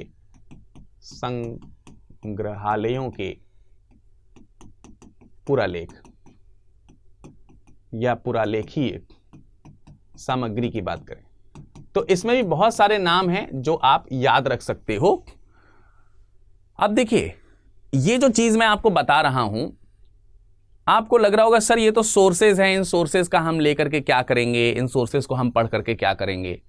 देखिए, हो सकता है कि आपके एग्जाम में कभी मेंस में आधुनिक भारतीय इतिहास के स्रोत के बारे में ही कुछ डिटेलिंग के आधार पर कोई प्रश्न पूछ लिया जाए। तो आपको मालूम होना चाहिए कि भारत में जो आधुनिक भारत के इतिहास के जो स्रोत हैं, कोई जरूरी नहीं आधुनिक भारत के इतिहास के स्रोतों के बारे में पूछा जाए। हो सकता है कि भारतीय इतिहास के स्रोतों के बारे में ही कोई जानकारी पूछ ली जाए, तो उसमें आप प्राचीन और मध्यकालीन के साथ साथ आधुनिक भारत के इतिहास के स्रोत भी लिख रहे होंगे। तो उस पॉइंट ऑफ व्यू से, क्योंकि ये जो क्लास हम चला रहे हैं इसको आप प्रीलिम्स के हिसाब से तो देखेंगे ही, थोड़ा मेंस के हिसाब से भी हम इसको डीपली अगर हम देखें तो हम अध्ययन करने का प्रयास कर रहे हैं। तो आप ध्यान से सारे नोट्स बनाएंगे, जानकारी को रखेंगे, क्योंकि इतिहास में कोई जरूरी नहीं है कि सारी चीजें आपके इंटरेस्ट की ही हो। हाँ, इतना हम जरूर आपको भरोसा दिला सकते हैं कि आगे के जो अध्याय होंगे उनको पढ़ने में आपको और ज्यादा आनंद आने वाला है, क्योंकि यहां पर फैक्चुअल चीजें ज्यादा हैं। यहां पर आपको हिस्ट्री का जो स्टोरी है, स्टोरी फॉर्मेट जो है वो देखने को नहीं मिलता है। तो यहां आपको थोड़ा सा कंसंट्रेट होकर के चीजों को पढ़ना, लिखना, समझना। और मैं आपको बताऊं, इसे आप बार बार पढ़ेंगे तो आपको ये अपने आप याद हो जाएगा। याद होने का मतलब समझ में आने लगेगा कि हाँ, फला चीज के सोर्सेज हमको वहां से मिलेंगे। और जैसे जैसे हम आधुनिक भारत के इतिहास में आगे बढ़ते जाएंगे, आपको ये सोर्स जो है वो रिकॉल होते चले जाएंगे कि हाँ भाई, सर ने बताया था या आपने पढ़ा था कि ये जो सोर्स है इसकी जानकारी हमको वहां से मिल रही है। ठीक है, तो हम यहां पर यही बता रहे हैं कि विदेशी जो संगठन हैं उनके पुरालेख जो हैं, उनके जो संग्रहालय हैं, उनके जो पुरालेखी सामग्री है वो भी काफी बड़ी मात्रा में, बहुत व्यापक हैं, बहुत ब्रॉड हैं, जो विदेशी संग्रहालयों में रखे गए, जिसमें से यूरोपियन संग्रहालय जो है, यानी यूरोप में स्थित तमाम सारे ऐसे संग्रहालय हैं जो इसमें बहुत महती भूमिका निभाते हैं। तो हम यहां पर यूरोपियन संग्रहालयों की बात करेंगे। ठीक है, किन की बात करेंगे? यूरोपियन संग्रहालयों की। यूरोपियन संग्रहालयों की बात क्यों करेंगे? क्योंकि आधुनिक भारत जो है वो यूरोपियों से ही मिलकर के बना हुआ है, आपको मालूम ही है। उसमें चाहे ब्रिटिश का हो, चाहे वो डचों का हो, चाहे पुर्तगालियों का हो, चाहे फ्रांसीसियों का हो, किसी का भी हो, तो सबके अपने रिकॉर्ड्स जो हैं वो हमको देखने को मिलते हैं। अब इनमें में से एक इंपॉर्टेंट नाम मैं लेना चाहूंगा, इंडिया ऑफिस रिकॉर्ड्स, जिसको कॉमनवेल्थ रिलेशंस अभिलेख के तौर पर भी जाना जाता है। ठीक है, India office records, India office records. ठीक है, तो इसको हम लोग, मैंने आपको बताया कि कॉमनवेल्थ रिलेशंस अभिलेख जो कि लंदन में है, अभिलेखागार, कॉमनवेल्थ रिलेशंस अभिलेखागार है, ये अभिलेखागार, ये लंदन में है। ये कहां पर है? ये आपका लंदन में है। ठीक है, तो ये जो अभिलेख है इसमें हमको बहुत सारे जो शुरुआत के जो कई तमाम सारे जो भारतीय पुरालेख हैं, वो भारतीय पुरालेख इसमें हमको मतलब पढ़ने को मिल जाते हैं या संजो करके रखे गए हैं। इसमें तमाम सारे जो भारतीय पुरालेख हैं, भारतीय पुरालेखीय सामग्री, पुरालेखीय सामग्री जो है ये हमको यहां पर देखने को मिल जाती है। ये भारतीय पुरालेखीय सामग्री हमने इंडिया वाली भी शुरुआत में डिस्कशन करी थी, शुरुआत में मैंने इसके ऊपर चर्चा किया था। लेकिन उसमें और इसमें अंतर यह है कि ये वो भारतीय पुरालेख हैं जो भारत में मौजूद नहीं है, यानी ये इतिहास आपको उन्हीं की लाइब्रेरी में या उन्हीं के आर्काइव्स में हमको जाकर के देखने को मिलेगा, ये हमारे देश में मौजूद नहीं है। तो जब हम यूरोपीय संग्रहालयों की बात कर रहे हैं तो क्यों ना हम ब्रिटिश संग्रहालयों की बात करें। अगर हम ब्रिटिश संग्रहालयों की बात करते हैं, उनके बारे में, जो ब्रिटिश अभिलेखागार हैं उनके बारे में अगर हम चर्चा करें तो हमको बहुत सारी चीजें हमको यहां पर स्पष्ट हो जाएंगी। जैसे लंदन में स्थित ब्रिटिश संग्रहालय, ब्रिटिश संग्रहालय में भी एक नाम है ब्रिटिश संग्रहालय, यानी ब्रिटेन के जो संग्रहालय हैं उसमें एक नाम है ब्रिटिश संग्रहालय, ब्रिटिश म्यूजियम। ये कहां पर है? लंदन में। ठीक है, तो इसको हम अलग से हेडिंग दे देते हैं, ब्रिटेन के संग्रहालय। अब ब्रिटेन के संग्रहालयों की अगर हम बात करेंगे तो उसमें पहला हमको देखने को मिल रहा है ब्रिटिश संग्रहालय, जो कि ब्रिटिश संग्रहालय कहाँ है? लंदन में। और ये जो ब्रिटिश संग्रहालय लंदन में है, इसमें जो भारत में आने वाले जो वायसरायज वगैरह हुआ करते थे, तमाम प्रकार के जो गवर्नर जनरल्स हैं, वायसराय हैं, राज्य की शक्तियों को सीमित करने वाले या फिर कंट्रोल करने वाले जो उनके ऑफिसर्स वगैरह हुआ करते थे, सचिव तमाम यहाँ पर भेजे गए हैं, भारत सचिव वगैरह भेजे जाते थे, उनके साथ में तमाम प्रकार के पत्र व्यवहार वगैरह होते थे। तो उनसे संबंधित जो चीजें हैं वो इस लंदन के इस संग्रहालय में संचित करके रखी गई है, क्योंकि मैंने बताया ना ये कंट्रोलिंग वहां से मीलों दूर बैठ करके हुआ करती थी। यहाँ पे अब जैसे यहाँ के जो अभिलेख हैं और जो ब्रिटेन के जो अभिलेख हैं उसमें भारत के ही इतिहास को लेकर के किस तरीके का अंतर मिलता है कि भाई ब्रिटेन में जैसे मान लेते हैं गवर्नर जनरल को अपॉइंट करके भारत में भेजा गया, तो वो भारत में से तो नियुक्त नहीं हो रहा है ना, वो नियुक्त होकर के वहीं से आ रहा है। ईस्ट इंडिया कंपनी के तमाम सारे कोर्ट ऑफ डायरेक्टर्स हैं, बोर्ड ऑफ कंट्रोल्स के जो मेंबर्स हैं, वो सब वहीं से होकर के आ रहे हैं, यहाँ पर अपॉइंट केवल हो रहे हैं। तो कहने का मतलब ये हुआ कि हमको यहाँ पर ये समझना है कि उनके संग्रहालयों में इस तरीके की जो चीज़ें हैं वो हमको देखने को मिल जाती हैं, वो आसानी से हमको समझ में आ जाती हैं। इसके अलावा ब्रिटिशर्स जब भारत में आए तो उन्होंने धर्म प्रचार वगैरह भी किया तमाम प्रकार से। तो हमारे पास में चर्च मिशनरीज जो उनकी सोसाइटीज़ हैं, चर्च मिशनरीज सोसाइटीज जो हैं, इनकी जो आर्काइवियल सोर्सेज हैं वो भी हमारे लिए बड़े इंपॉर्टेंट हो जाते हैं। जैसे कि एक आपको यहां पर नाम देखने को मिलेगा इसी नाम से, church missionary society of London. ठीक है, church missionary society of London. इनके सोर्सेज भी हमारे लिए इंपॉर्टेंट हैं, क्योंकि इनसे हमें क्या देखने को मिलता है, एक तो भारत में जो धर्म प्रचार है उसका कालक्रम क्या, ईसाई धर्म का जो प्रचार हुआ है उसके बारे में हमको जानकारी मिलती है। और इन्हीं के आने की वजह से भारत में जो पश्चिमी शिक्षा है उसका, पश्चिमी जो शिक्षा वगैरह है, शिक्षा व्यवस्था जो है, एजुकेशन जो है, उसका प्रचार प्रसार हमको देखने को मिलता है। यानी कि शैक्षिक विकास और इनके द्वारा किया गया जो सामाजिक विकास है, इनके द्वारा जो किया गया सामाजिक विकास, यानी पश्चिमी सभ्यता का समाज पर किस तरीके से प्रभाव पड़ रहा है, इनके द्वारा किस तरीके के उसमें चेंजेस किए गए हैं। और इसके अलावा जो उनके द्वारा जो शैक्षिक प्रोग्राम चलाए गए थे, एजुकेशनल प्रोग्राम चलाए गए थे, उसके द्वारा किस तरीके के चेंजेस हमको देखने को मिल रहे हैं, उसके लिए हमें church missionaries of societies of London के जो आर्काइव्स हैं वो हमको देखने को मिल जाते हैं, उनके क्या डेवलपमेंट रहे हैं, किस कालक्रम के डेवलपमेंट रहे हैं। इसके अलावा हम फ्रांसीसीज जो हैं उनके बारे में भी जान सकते हैं, फ्रांसीसी।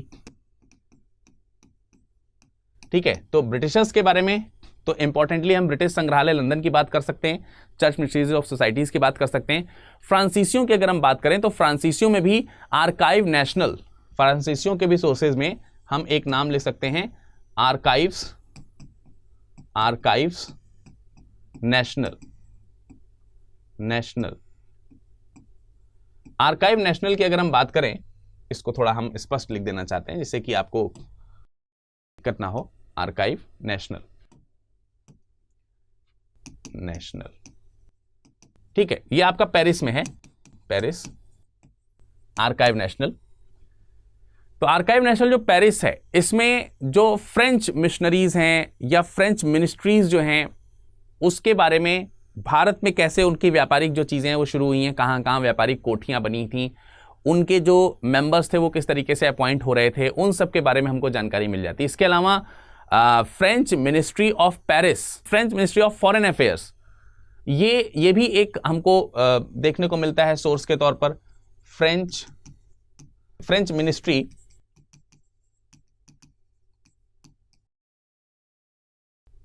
मिनिस्ट्री ऑफ फॉरेन अफेयर्स, जिसके बारे में मैंने बताया, foreign affairs, French ministry of, थोड़ा सा लंबा जरूर नाम है ये, French ministry of foreign affairs, colonies end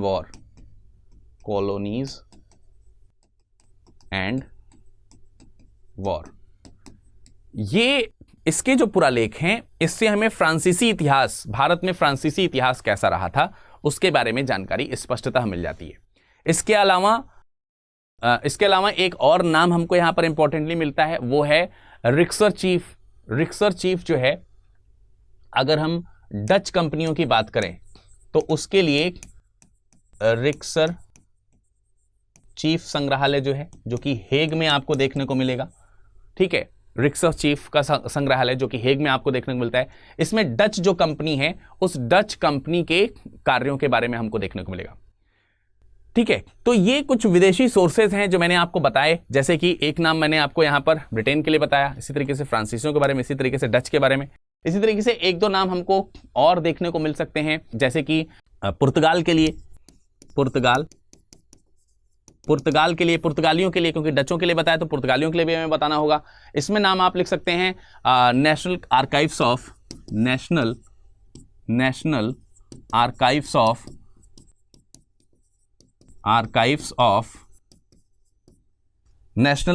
of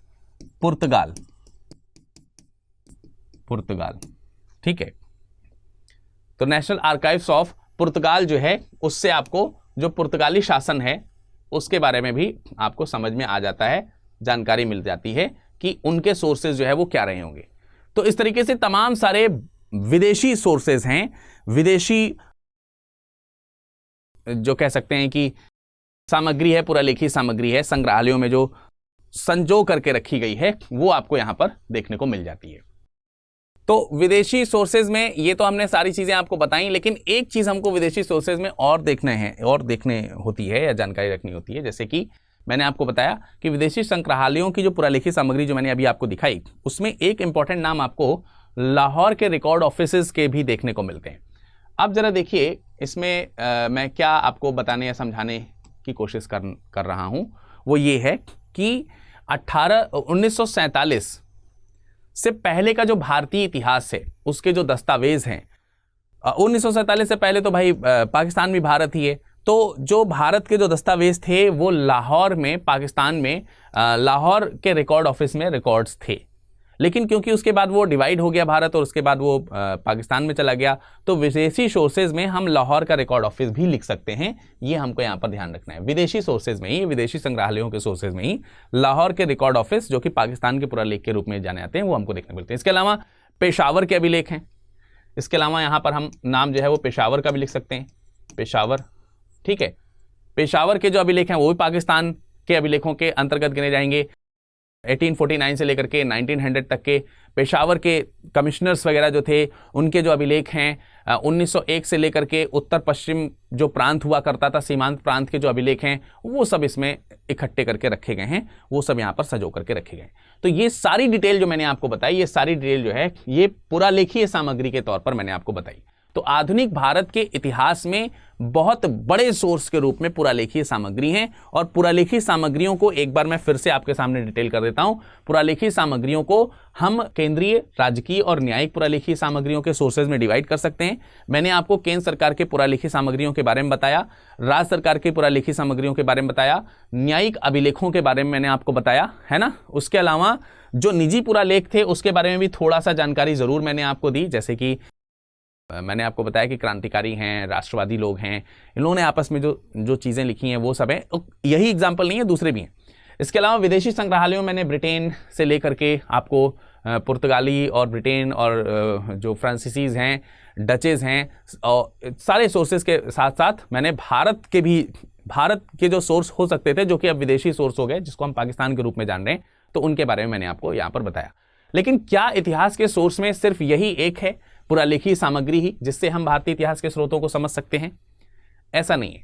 पुरालेखीय सामग्रियों के आगे भी कुछ दूसरे सोर्सेज हैं, जैसे कि जीवनी, साहित्य एवं संस्मरण, समाचार पत्र पत्रिकाएं।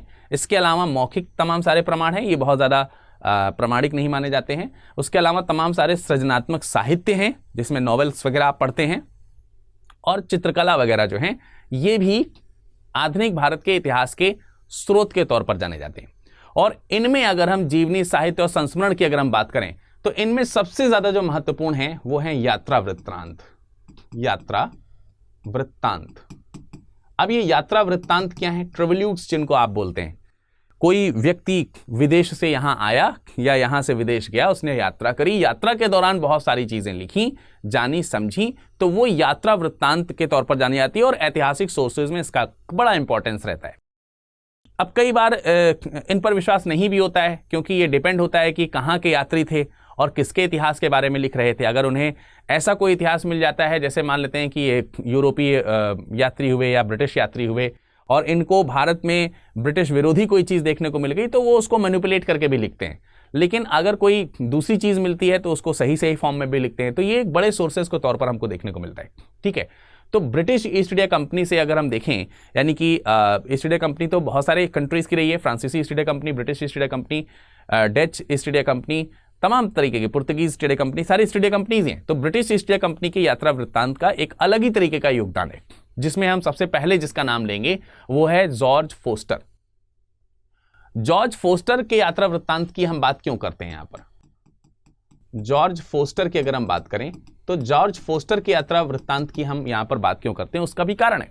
उसका कारण यह है कि 1783 में, 1783 में ये जो जॉर्ज फोस्टर है ये बंगाल से लंदन की ओर वापस गया।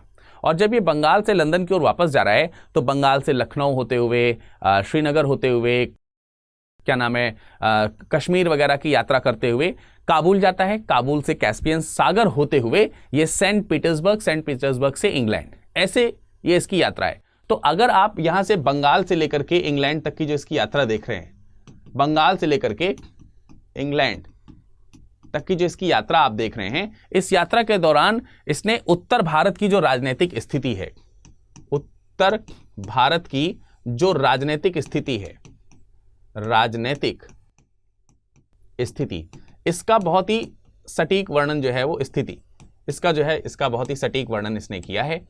ठीक है, तो इसलिए ये इंपॉर्टेंट हो जाता है थोड़ा, स्थिति। और इतना ही नहीं, उस समय के जो उत्तर भारत का पश्चिमी जो देश थे उनके साथ में किस प्रकार से लगाव है, जुड़ाव है, या फिर व्यापारिक या राजनीतिक कनेक्शंस हैं, उनके बारे में भी इसने डिटेल किया हुआ है। इसके अलावा दूसरा नाम जब हम लेंगे तो दूसरा नाम लेंगे बेंजामिन हेन का। दूसरा नाम जो है हम इसमें ले सकते हैं, एक दूसरा नाम बेंजामिन हेन का। ठीक है, बेंजामिन हेन का जब हम नाम लेंगे तो इसमें हमें ध्यान रखना होगा कि 1814 में इसने several tours through various parts of the peninsula, ऐसे करके उसका एक यात्रा वृत्तांत है। यात्रा वृत्तांत जो है एक तरीके के लेख ही होते हैं, रचनाएं, किताबें होती हैं। तो इसकी जो यात्रा वृत्तांत है उसका नाम, इसके जो ट्रेवल्यूग है उसका नाम है travel parts to the peninsular India, या फिर जो ट्रेवल्स जो है, travels through the peninsular part जो है वो है इसका। तो उस किताब में इसने जो प्रायद्वीपीय भारत है, प्रायद्वीपीय भारत, प्रायद्वीपीय भारत जो है, उस प्रायद्वीपीय भारत के बारे में बहुत डिटेल से बताया हुआ, बहुत अच्छे से एक्सप्लेन करते हुए बताया है। तो हम उससे प्रायद्वीपीय भारत में किस प्रकार के जो राजनीतिक संबंध हैं उत्तर भारत के साथ और दूसरे अन्य देशों के साथ, उसके बारे में, और मुख्य तौर पे जो उसके आर्थिक उत्पाद हैं, दक्षिण भारत के जो आर्थिक उत्पाद हैं, आर्थिक उत्पाद, इनके बारे में बड़ी डिटेल में जानकारी ये बेंजामिन हेन देता है। इसके अलावा अगर हम बात करें तो 1831 में जेम्स बर्न्स के बारे में को भी हम याद कर सकते हैं।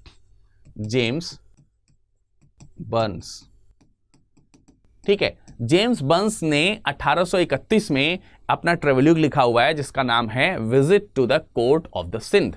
ठीक है, क्या नाम है? Visit to the court of the Sindh. अब ये वाला जो इसका ट्रेवल्यूग है जेम्स बर्न्स का, इसमें उसने सिंध के प्रांत के बारे में तमाम सारी जानकारियां दी हुई हैं। साथ ही साथ जो कच्छ वाला जो प्रांत है हमारे देश में, गुजरात के जो प्रांत हैं, भुज का जो एरिया है, उसकी स्थलाकृति जो है उसका इतिहास यहां पर लिखने का प्रयास किया है। इसी तरीके से एक नाम आपको अलेक्जेंडर बर्न भी देखने को मिलता है। तो जेम्स बर्न्स है, इसके अलावा एक नाम मिलता है अलेक्जेंडर बर्न्स। अलेक्जेंडर बर्न का भी हमको एक नाम देखने को मिलता है। इन्होंने 1834 में 1834 में एक ट्रेवल्यूग लिखा हुआ है। इसमें ट्रेवल्स, इनका जो ट्रेवल्यूग उसका नाम है ट्रेवल्स इनटू बोबारा।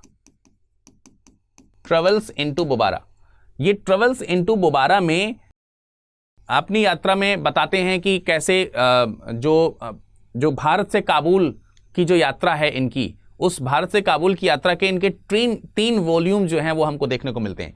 तो इन 3 वॉल्यूम्स में इस व्यक्ति ने ये बताने का प्रयास किया है उस समय इसके जो उद्देश्य हैं वो क्या हैं, यानी ब्रिटिशर्स के जो उद्देश्य हैं उसको इसने अपने ट्रेवल्यूग्स में लिखा हुआ है। और ये लिखा हुआ है कि किस तरीके से जो ईस्ट इंडिया कंपनी है वो भारत में, ईस्ट इंडिया कंपनी जो है वो भारत में जो काबुल है उसके साथ में व्यापार कर सकती थी, उसकी क्या संभावनाएं हैं। काबुल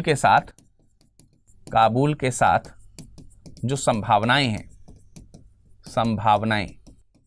उन संभावनाओं को बताने का प्रयास जो है इस ट्रेवल्यूग में किया गया है।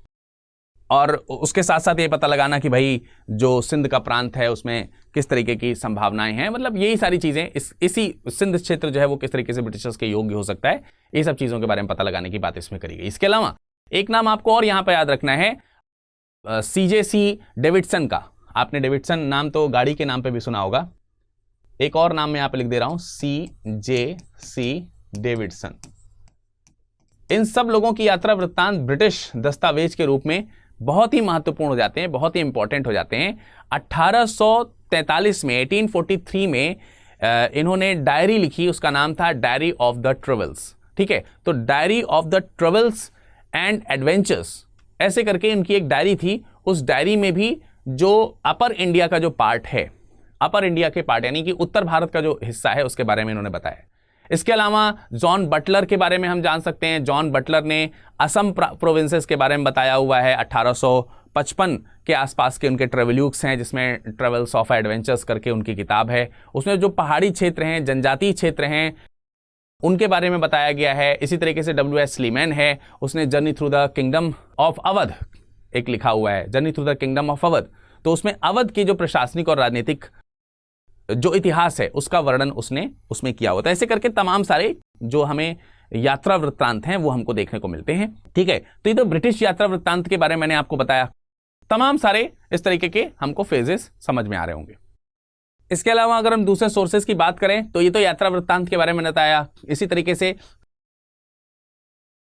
समाचार पत्र पत्रिकाओं के बारे में भी हमको थोड़ा सा नजर डालना होगा। इसको क्योंकि यहां पर जगह नहीं है तो इसको हम दूसरे पेज में ओपन करके आपको समझा देते हैं। समाचार पत्र पत्रिकाएं, समाचार पत्र या फिर दूसरी जो पत्रिकाएं हैं उनके माध्यम से किस तरीके से हम सोर्सेज के रूप में हम इसको देख सकते हैं, उसकी अगर हम बात करें तो देखिए समाचार पत्रों में जो मतलब मुख्य बात क्या होती है समाचार पत्र की, जो समाचार है, जो जानकारी है उसे जन सामान्य तक पहुंचाना। अब अगर आप ब्रिटिश काल में देखोगे तो उस समय समाचार पत्र वगैरह का फैशन नहीं था भाई। लोग इस तरीके की जानकारी केवल कह सुन करके एक दूसरे से कहा सुनी करते हुए समाचार एक जगह से दूसरी जगह जाया करते थे। लेकिन ब्रिटिशर्स जब आ चुके हैं तो भारत में इन सब चीजों का काम प्रोफेशनली होगा। तो ब्रिटिश ईस्ट इंडिया कंपनी के लोग जो भारत में काम कर रहे थे उसमें से कुछ कर्मचारी ऐसे थे जो कंपनी की ही नीतियों के विरुद्ध होने लगे थे, क्योंकि कंपनी के जो रूल्स थे वो उनके लिए मतलब संतोषकारी नहीं थे। तो जो असंतुष्ट कर्मचारी थे ब्रिटिश ईस्ट इंडिया कंपनी के, उन्होंने निजी व्यापार में जो कुरीतियां थी उन कुरीतियों को उद्घाटित करने के लिए, उजागर करने के लिए जो है वो तैयारी करी, शुरुआत करी। और ये शुरुआत हमको होते हुए देखने को मिलती है जेम्स ऑगस्टिन हिके के द्वारा। जेम्स ऑगस्टिन हिके, एक नाम हमको यहां पर ध्यान रखना है, जेम्स ऑगस्टिन हिके। तो जेम्स ऑगस्टिन हिके ये 1780 के आसपास अगर आप देखोगे, 1780 के आसपास आप देखोगे तो बंगाल गजट करके एक समाचार पत्र वहां पर आता है। ठीक है, ये पहला समाचार पत्र के रूप में रहेगा। किस रूप में, किस नाम से? बंगाल गजट। ठीक, आप इसे बंगाल गजट कह सकते हैं या फिर कलकत्ता जनरल एडवर्टाइजर के रूप में भी इसको जाना जाता है। Calcutta general advertiser,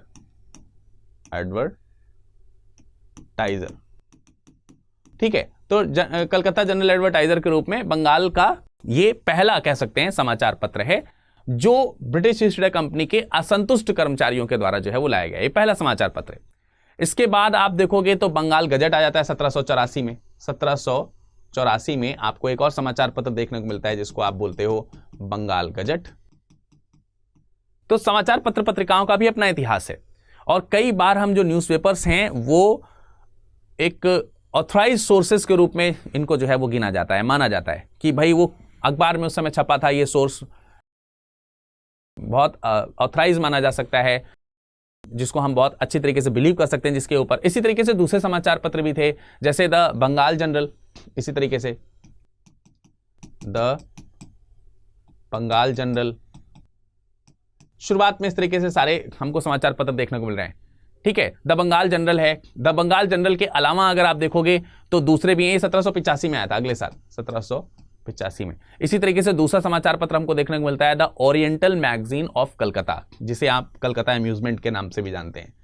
Calcutta amusement, ठीक है, कलकत्ता अम्यूजमेंट कह लीजिए या फिर आप इसको कह लीजिए the oriental magazines of Calcutta. ये 1785 का है, 1785 में ये भी प्रकाशित हुआ।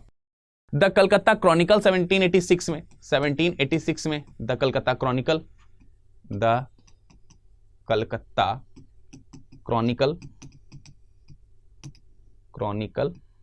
ये प्रकाशित हुआ 1786 में। 1786 में कलकत्ता क्रॉनिकल प्रकाशित होता है। द मद्रास कुरियर आता है 1788 में। इसी तरीके से द बंगाल हेराल्ड आता है 1789 में। ऐसे करके तमाम सारे जो समाचार पत्र हैं वो शुरुआत में आते रहे। पर ये सारे जो समाचार पत्र थे, ये सारे जो है समाचार पत्र ये ब्रिटिश कर्मचारियों द्वारा या ब्रिटिशर्स के द्वारा जो है वो लेकर के आया, अंग्रेजों के द्वारा प्रकाशित किए जा रहे हैं। लेकिन शुरुआत में भारत में जो प्रेस एक्ट है, जैसे प्रेस एक्ट 1835 तक की अगर हम बात करते हैं तो 1835 तक की जो प्रेस एक्ट की नीति है वो नरम नीति है, पोलाइट है, उस पर बहुत ज्यादा अंकुश नहीं है।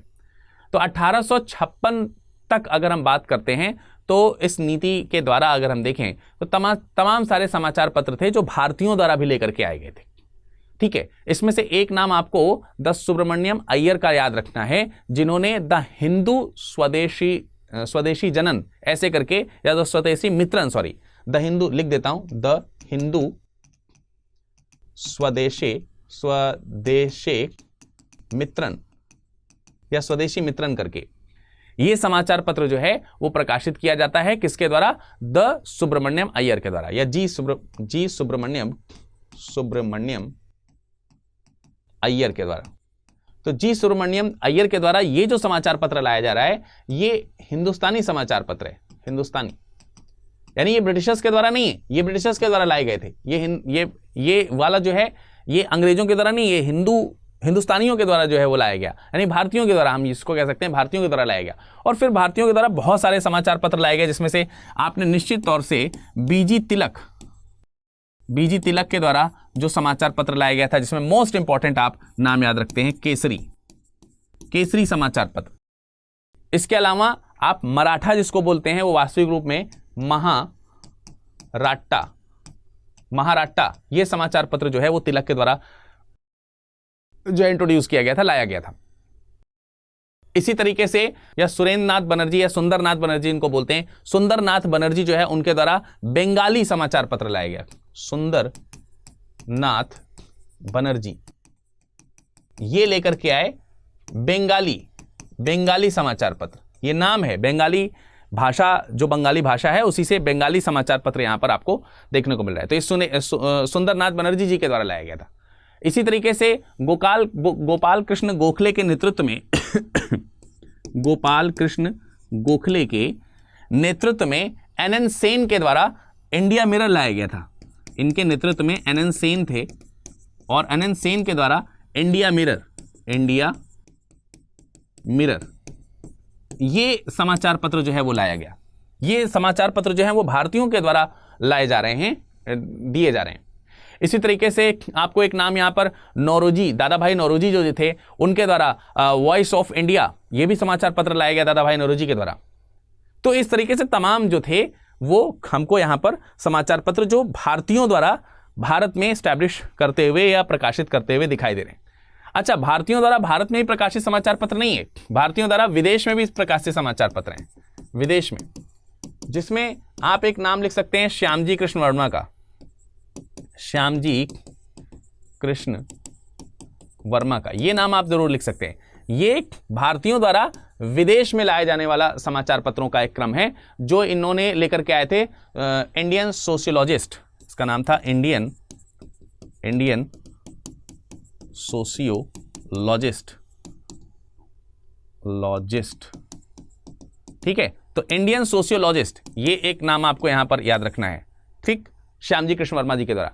इसी तरीके से जैसे श्यामजी कृष्ण वर्मा जी वाला जो लंदन में ये इंडियन सोशियोलॉजिस्ट जो है समाचार पत्र लाया गया था, इसी तरीके से आप एक नाम याद कर सकते हो, पेरिस में वंदे मातरम लाया गया था, वंदे मातरम। और यहां पे वंदे मातरम नहीं है, वंदे मातरम है, ध्यान रखेंगे, वंदे मातरम, ठीक। इसको थोड़ा सा साफ सुथरा लिख देता हूं मैं, वंदे मातरम। और ये जो वंदे मातरम है ये समाचार पत्र मैडम भीखाजी कामा के द्वारा लाया गया था, मैडम भीखाजी कामा, ठीक है। तो ये नाम भी आपको याद रखना है, मैडम भीखाजी कामा का नाम याद रखना है, जो इन्होंने वंदे मातरम जो है समाचार पत्र पेरिस में, ये भी ध्यान रखना है, कहां पर, पेरिस, विदेशों की बात कर रहे हैं। ये आपका लंदन में, ये कहां है, लंदन में, ये कहां है, पेरिस में, ठीक है।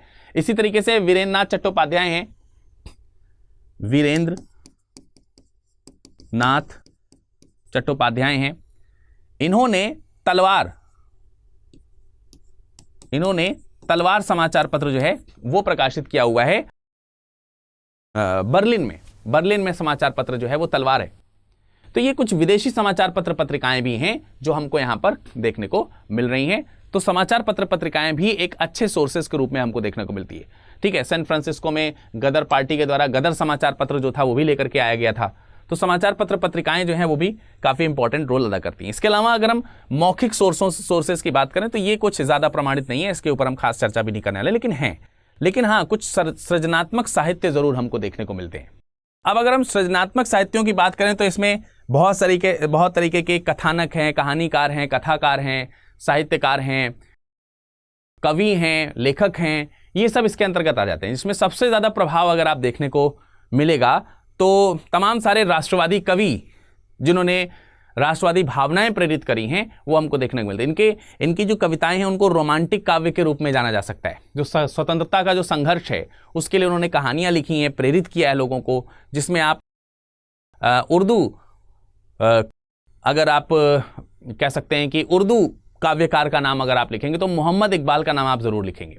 इसी तरीके से हिंदी में निराला जी की रचनाएं हैं, इसी तरीके से बंगाली में काजी नजरुल इस्लाम हैं, इसी तरीके से केशव सुध हैं, वो मराठी में लिखते हैं। इसी तरीके से मलयालम में जी शंकर कुरूप हैं। इसी तरीके से सुब्रमण्यम भारती हैं, वो तमिल में लिखते हैं। तो ये तमाम प्रकार के रोमांटिक उपन्यास जो हैं वो सृजनात्मक साहित्य के रूप में हमको देखने को मिल ही जाते हैं। तमाम प्रकार के सृजनात्मक साहित्य हैं जो हमको देखने को मिलते हैं। इसके अलावा सृजनात्मक साहित्यों में एक नाम आपको एक कड़ी जो है वो उपन्यासों की भी रखनी है। तमाम सारे उपन्यासकार हैं, जैसे बंकिम चंद्र चटर्जी हैं, सूर्या राम देसाई हैं, प्रेमचंद का नाम आप तो बिल्कुल भूल ही नहीं सकते हैं, फणीश्वरनाथ रेणु हैं। तमाम सारे इनकी रचनाएं हैं, जैसे कि आनंद मठ बंकिम चंद्र चटर्जी की बात कर सकते हो आप, प्रेमचंद जी के गोदान की बात कर लो, सेवा सदन की बात कर लो, रंगभूमि, प्रेम भूमि, तमाम प्रेमाश्रम, इस तरीके से तमाम जो है बातें कर सकते हैं आप। फणीश्वरनाथ रेणु का मैना आंचल है, ठीक है। ये तमाम सारे जो उपन्यास हैं इन्होंने भी बहुत मजबूती से कह सकते हैं कि अपना योगदान दिया हुआ है। इतिहास, उस समय के सामाजिक परिस्थिति, सामाजिक आर्थिक स्थितियां जो हैं उसको आप बहुत अच्छी तरीके से समझ सकते हैं इनके माध्यम से। स्वतंत्रता की और राष्ट्रवाद की जो प्रेरणाएं हैं वो भी इनके साहित्यों से देखने को मिलती है। इसके अलावा चित्रकला का भी हमको यहाँ पर ध्यान रखना है। चित्रकला के विद्यालय के रूप में कंपनी स्कूल हम लोग जानते हैं, कंपनी स्कूल चित्रकला। इसमें क्या होता था कि जैसे मुगल काल में जो चित्रकारी थी वो काफ़ी फेमस थी, लेकिन मुगल चरित्र जैसे जैसे ख़त्म होता चला गया और जैसे जैसे विदेशी चरित्र का उद्भव होता शुरू हो चुका था, तो कला जो थी वो खो चुकी थी। मुगल कालीन कला जो है वो समाप्त हो चुकी है। लेकिन बाद में आर्ट का यूज़ जो है, या कला का या चित्रकारी वगैरह का जो यूज़ है, ब्रिटिशर्स जो हैं अपने व्यावसायिक या फिर ऐतिहासिक पर्पस से करना शुरू कर चुके थे। जैसे कि कोई रेलवे का प्रोजेक्ट है या फिर कोई प्राकृतिक जो इतिहास है उसका वर्णन करना है किसी चीज़ का, तो इन सब चीज़ों में, या कोई सर्वेक्षण कराना है तो उसकी ब्लूप्रिंट तैयार कराना है, तो इन सब चीज़ों में लोगों को भर्ती किया जाता था। कलाकारों को जो है, चित्रकारों को भर्ती किया जाता था और स्कूल में ट्रेन करके इस तरीके की चीज़ों की ट्रेनिंग दी जाती थी। 1760 में तमाम सारे लोग जो थे वो बंगाल के मुर्शिदाबाद से पटना की ओर आ गए। पटना में 18वीं शताब्दी में एक तरीके से बहुत सारे जो चित्रकार हैं वो यहाँ पर आपको आते हुए देखने को मिलते हैं, और तकरीबन 11 कला केंद्रों की स्थापना जो है अकेले पटना में हो जाती है। तो पटना में चित्रकला केंद्र जो है बहुत स्थापित हुए। इसी तरीके से वाराणसी में हुए, इसी तरीके से इलाहाबाद में हुए। अलग अलग जगहों पर बहुत सारे कला केंद्र और उनके मुख्यालय जो है वो खोले गए, जो कि उनके द्वारा बनाए गए जो चित्र हैं वो उस समय के इतिहास को थोड़ा बहुत रिप्रेजेंट करते हैं। 1857 की क्रांति हुई तो उसको लेकर के बहुत सारे चित्रकारों ने चित्रकारी करी। उसके बाद चित्रकला की अगर हम बात कर रहे हैं तो कालीघाट चित्रकला का विकास हुआ 19वीं शताब्दी में। जैसे 18वीं शताब्दी में आप पटना चित्रकला के विकास की बात कर रहे थे, स्कूल कॉलेजेस जो थे वो खुलने शुरू हो चुके थे। इसी तरीके से 19वीं शताब्दी में जो कालीघाट चित्रकला है उसका भी बहुत अपना एक विस्तृत रूप जो है हमको देखने को मिलता है।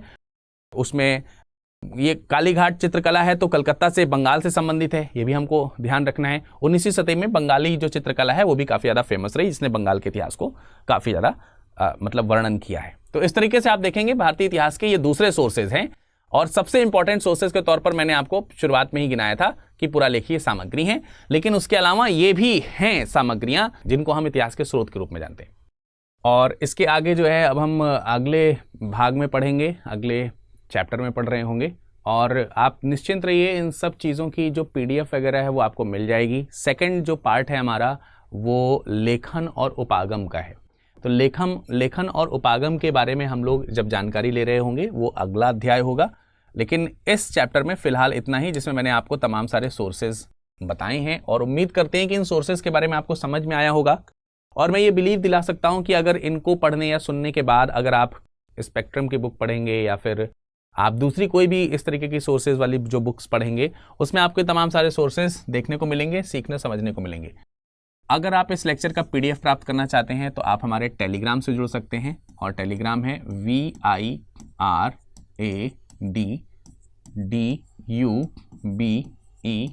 विदाउट एनी स्पेस, कोई स्पेस नहीं है, 01। तो विरद 01, विरद दुबे 01, ये हमारा टेलीग्राम ID है। आप यहाँ से जुड़ करके इस लेक्चर का PDF जो है वो प्राप्त कर सकते हैं, और इसी में आप अपना जो डिस्कशन है वो भी कर सकते हैं। उम्मीद करते हैं आपको पूरा सेशन बहुत अच्छे से समझ में आया होगा। इंतज़ार करिए अगले सेशन का। कल हम फिर मुलाकात करेंगे इसी का सेकंड फेज लेकर के, यानी इकाई 1 लेसन 2 उपागम और लेखन, या लेखन और उपागम, इसको लेकर के उपस्थित होंगे। फिलहाल एक बार फिर से आप सभी लोगों को बहुत सारी शुभकामनाएं। नमस्कार, धन्यवाद।